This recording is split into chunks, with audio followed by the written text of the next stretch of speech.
Any progress on the guy that told you that? Well, Kev, did I tell you about what happened about after this conversation we recorded? So he said he'd cancel the order. He didn't cancel it on the day. He didn't cancel it on Sunday, and he hadn't cancelled it by Monday.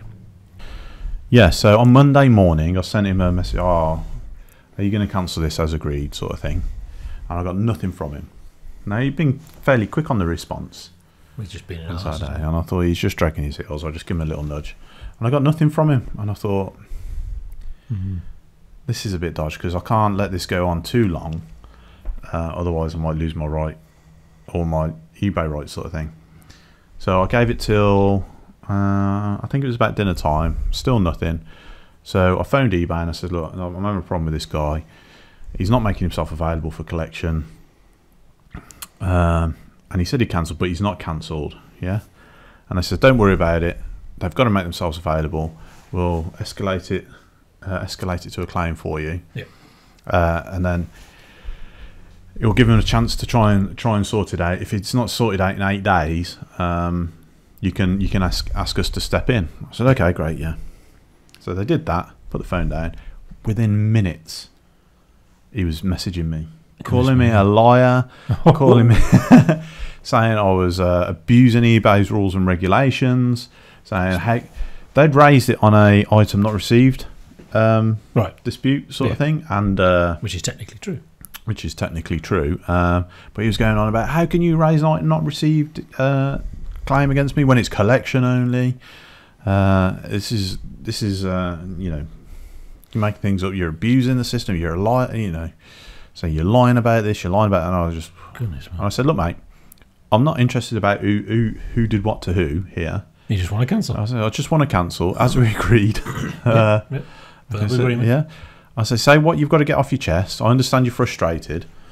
Say what you've got to get off your chest, and then either cancel it or we'll wait 8 days for eBay to step in. And he said, well, I'm quite happy with that because you've not agreed to the eBay rules and regulations and stuff like that, and you do realise that buying it now is a legal thing, and that you're obliged to buy it once you do a buy it now, and that you're breaking eBay's rules and regulations. I just said, look, mate, I'm really nice. You've got to, because look, I sympathise with you. I haven't got an issue with you, but you've got to see it from my point of view. Like several times we tried to arrange this, and you're just not available. You're not making yourself available. R4 was your slot. I allotted you that slot, and it's up to you. It's up to you to come. Not 5 o'clock, not 5:30. You told what you know. You tried to cancel it an hour before. You know, I was getting myself ready. I said, look, mate. Because it wasn't because the thing is, when eBay go through it, they can see all the messages that have gone on. They can see when the messages were sent and what's gone on. Yeah, sort of thing. So he's trying to spin it in a way that makes me look bad. And I'm just, but the evidence is all there. Yeah, but the evidence is all there. I'm trying to say, look, calm down, mate. You don't want to get yourself in trouble. So then, because it sounds like he's got a little sideline on the internet. If eBay clock him as a business, yeah, that will mean he'll have to obey the distance selling regulations and stuff like that. So, you know, with the distance selling regulations with a business, there's no question you can cancel within 14 days. That's the law. That's a lot. So, but he just went on and on and on, and the problem with the eBay system is it constantly says you've got to respond once they've sent you a message. And it gives you 3 options or 2 options. It said respond to the seller or accept the seller's offer. Well, he hasn't made any offers. He's just hurling abuse at me. Yes. So you constantly find yourself having to respond. And by the end of the day, I was just like, I'm not doing this anymore. He just started linking to eBay regulations about buy it now. And saying, you know, he said at one point, look, I've got nothing to lose. I said, well, so no, you're threatening me. Yeah, you're saying. I said, you've linked to me buy it now where it says I am obliged to pay for the item, but I've paid for it. He's got my money. You know, this is not the issue. Yeah. So now what you're saying is because you've got nothing to lose, you're threatening to keep my item and keep my money. Yeah. Sort of thing. and then he says I'm trying to twist it. So I left it there, sort of thing. Yeah. And then when the 8 days was up, he relisted the item as well. I watched it. He relisted it. So then he said to me at one point, it's still available for me to collect, which obviously isn't going to happen with because he sold it. Because the flipping, there's no way Sarah was going to go collect it, so I'd have to do it. And to be honest with you, I don't want the grief. Well, I just get grief off the guy, like. Yeah. So he relisted it, and I thought, well, now you're telling me it's available, but you've listed the item and you're refusing to cancel it. At that point, eBay would frown on that quite strongly, sort of thing. Anyway, so I waited the 8 days. I just escalated. I said, eBay, can you step in? Just said, look, he's relisted the item on this listing number, and within half an hour, they just refunded me. Right. And I haven't heard any more. Yeah. So. Yeah. I mean, well done, eBay. Well, there's a big thing there, but I mean, it's also just the fact that he'd decided that eBay protects him. He decided what the regulations mean. No, not that regulation. Yeah. This one. Look, link. Only look at that one. It doesn't apply. But I mean, it is also a thing that's what's happened. The talk of Big Brother. Everything's recorded. There's cameras everywhere watching. Mm-hmm. And all that, and that's the invasion of privacy, and there's no privacy anymore, and all that's bad. But actually, there's a lot of people who are probably complaining about that for very different reasons. That I said in the comments of the last one, facts are facts. that you can't. It's much harder to lie because all the evidence it's all there. That's the thing. It's like if there's a recording of Donald Trump saying a thing. It's because he said it. Because it's there, him saying it. He can't say I didn't say it. It doesn't mean anything. Was it the biggest inauguration ever or something like that? Or the most well-attended inauguration ever? There's a photo. Oh, no, it's a different photo. It's something. But I mean, that doesn't matter, does it? But it is that thing of the... I mean, I get this at work a lot. Everything is evidence now. When you communicate in a business or individuals, you do it on the computer. It's all recorded. You can't pretend something different has happened. Because it's there.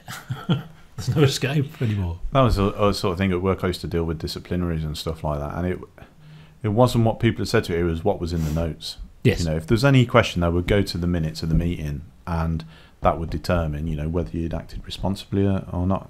Yeah. I don't think people realise that sort of thing. Yeah, they don't realise it's actually evident. It's there, written down. That's what happens. You can't pretend a different thing happened. He did actually think eBay was there to protect him, which they are to a certain extent, to be fair. But they are protect both as best they can. They're quite as fair as they can. They're actually quite harsh on sellers. He is sort of open to abuse in the sense that you can, with PayPal. I pay by PayPal. Yeah. Mm. I don't know if I should be saying this really. I mean, it is sort of.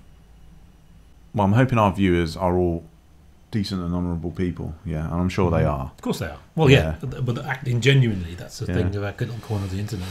But I mean, with PayPal, you can sort of, if let's say I've been and picked it up, took it home, I could have raised an item not received request, and unless he can supply a tracking number, it's game over for him. Yeah, I'll get the money back. And now, in that sense, there is not that much protection for sellers, sort of thing.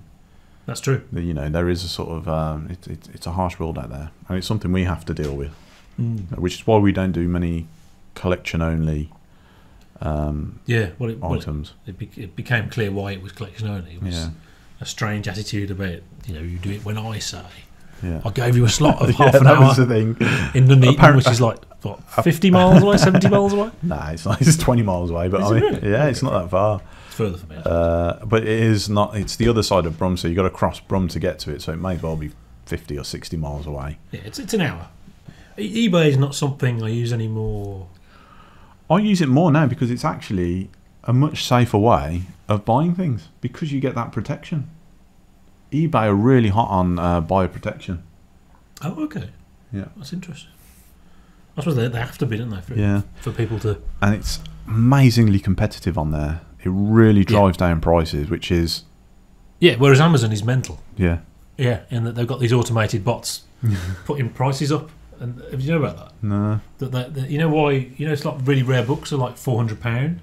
It's because one seller will have a sort of a thing saying, well, we'll price it at this much. But they'll have automated bots looking at all the other prices, and they'll think, well, we're a slightly higher quality brand than theirs, so we'll put 20% on them.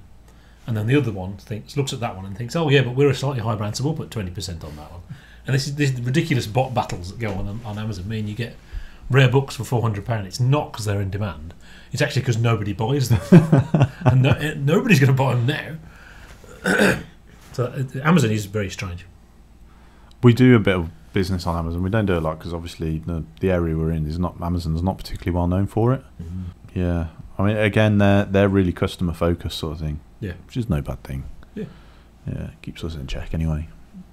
But yeah, I mean, eBay for me was buying old computers. Yeah, and once I'd got all the old computers, fortunately I bought them when I did, because now prices have rocketed.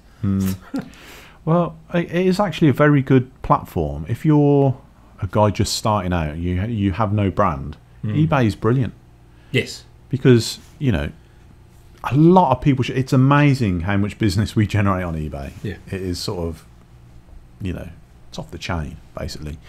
And we did, we started because we didn't have a comprehensive range of parts. But it doesn't matter on eBay because someone else is filling in the gaps of the range, sort of thing. Yes.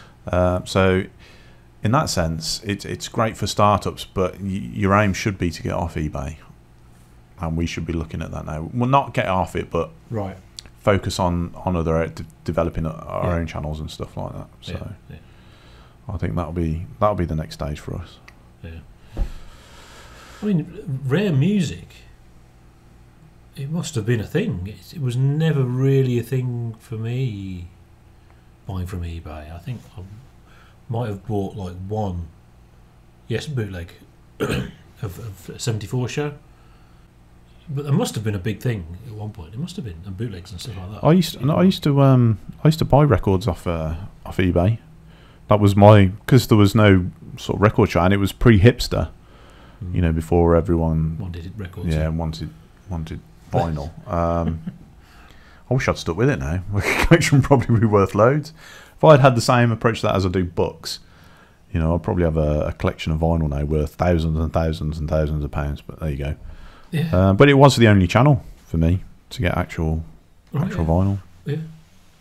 I mean, we've got an HMV. Our HMV disappeared when HMV died, and it's come back now. And it is unbelievable. They've got CDs as normal, and now the CD range is better than when HMV was on the way, and their range was much less. It was terrible. Now they've got a good range again of different stuff. But at the back you got the vinyls. The prices are up, and I mean it's just baffling. The wall is like £30 for the records of the wall. Yeah. I don't. And, as we know, people buy them who don't have record players. They just like the thing, and then they listen to them on MP3.